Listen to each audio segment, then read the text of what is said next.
बोली मां की बिहार लाली जय। भक्ति के लिए कोई उम्र नहीं होती, भक्ति के लिए तो केवल भाव होना चाहिए। श्री ध्रुव जी महाराज ने नारद बाबा को गुरु बनाया। जब इनकी सौतेली मां ने इनको ठुकराया तो श्री ध्रुव जी महाराज जंगल में गए और जंगल में जाकर के नारद बाबा को गुरु बनाया और नारद जी महाराज के बताए मार्ग पर चल करके श्रीधाम वृंदावन में पहुंचे, मधुवन में गए और वहां जाकर के भगवान की तपस्या करी, भगवान की आराधना करी और बड़ी दिव्य आराधना श्री विदुर जी महाराज ने की। इन्होंने 5 महीने में भगवान को पा लिया और जब भगवान का प्राकट्य हुआ इनके सामने तो उस समय जैसे ही देखा तो उसी समय आए और आकर के बड़े दिव्य ढंग से प्रभु सामने खड़े हैं। भगवान कहते हैं बेटा कुछ मांग लो, कुछ बोलो, परंतु ध्रुव जी महाराज कुछ नहीं बोलते क्योंकि माँ के पास से जब आए माँ ने कहा बेटा वन में जाओ। ध्रुव जी महाराज ने कहा माँ मैं वन में तो जाऊंगा और चला भी जाता, पर माँ यहाँ जब मैं भोजन नहीं करता हूँ तो तू मुझे भोजन कराती है। माँ मैं वन में जाऊंगा तो मुझे कौन भोजन कराएगा। माँ ने कहा जब दांत नहीं तब दूध दियो, अब दांत दिए तो अन्नो दे है, तू काहे को सोच करे मन और को दे सो तो हु कौन दे है। जान को दे अजान को दे, जहान को दे सो तो हु कौन दे है, तू काहे को सोच करे मन और को दे सो तो हु कौन दे है। वो सबको देने वाला है, वो तुमको भी देगा। बोले माँ ने कहा जंगल में जाओ भजन करो, भजन गुरुदेव ने कह दिया, गुरुदेव ने गुरु मंत्र दे दिया, उस मंत्र का भजन कर लिया, आपका दर्शन हो गया, आगे मुझे पता ही नहीं। उस समय भगवान ने इनके कपोल से अपने शंख का स्पर्श किया और जो शंख का स्पर्श किया तुरंत ध्रुव जी महाराज ने बोलना आरंभ कर दिया, बड़ी दिव्य स्तुति करी प्रभु। मुकम करोतु वाचालम।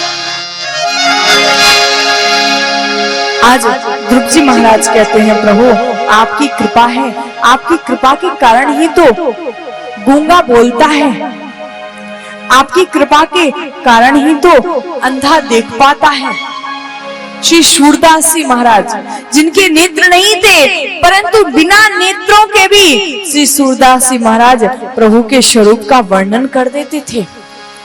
भगवान ने क्या पहन रखा है ये श्री सूरदास जी महाराज बिना भगवान के दर्शन के, बाहर के नेत्रों के बिना ही श्री सूरदास जी महाराज भगवान के स्वरूप का वर्णन कर देते थे बड़े दिव्य ढंग से, जिनकी कृपा से लंगड़ा भी पहाड़ों को चल लेता है, जिनकी कृपा से लंगड़ा भी चढ़ जाता है, ऐसे साक्षात वो प्रभु।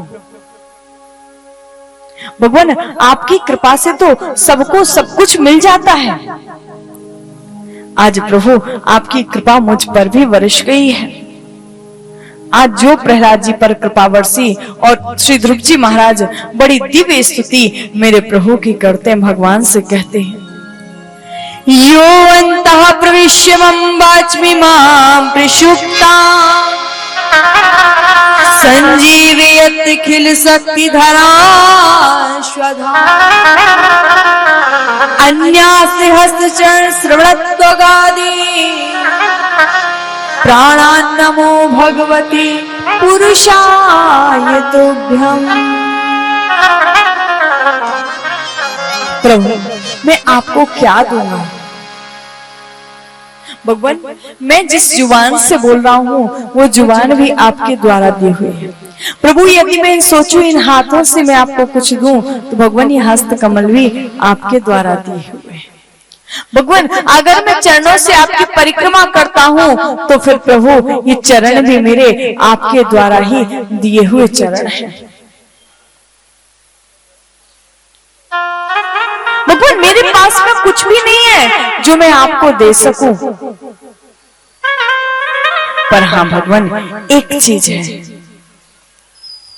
जो आपके पास नहीं जो मेरे पास है। बोले वो क्या है? वो है केवल मन।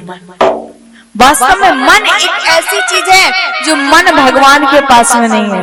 भगवान के पास में सब कुछ है, परंतु भगवान के पास में मन नहीं है, क्योंकि भगवान का मन तो किशोरी जी ने हरण कर लिया। आज बड़े दिव्य ढंग से ध्रुव जी महाराज ने प्रभु का दर्शन किया।